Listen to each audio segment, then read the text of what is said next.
আজকে শিক্ষকরা থালা বাটি নিয়ে সেই আন্দোলন করতেছে, নিজের মাথা নিজের চুল কামায়া নিজেরা আন্দোলন করতেছে, এবং হাতের মধ্যে প্লেট নিয়ে তারা ঢাকা শহরের মধ্যে আন্দোলন করতেছে।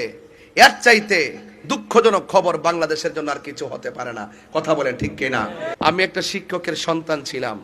আমি দেখছি আমার আব্বা শিক্ষকতা কইরা 5টা ছেলেরে 6টা মেয়েরে মানুষ করতে গিয়া যে কত কষ্ট করছে, বেতন পাইছে আর কত, এই মানুষ করতে যাইয়া যে কত কষ্ট করছে, কোথায় থেকে খাবার, কিভাবে লেখাপড়া করবে, কিভাবে রেজিস্ট্রেশন ফি দিবে, কিভাবে ঈদ উদযাপন করবে, কিভাবে অসুস্থতার চিকিৎসা করবে, ইত্যাদি ইত্যাদি সব ভ্যারাইটিস সমস্যা বাবা কিভাবে ফেস করছে যারা শিক্ষক, তাদের জীবন যে কত মানবেতর ভাবে কাটে এটা কেউ জানে না।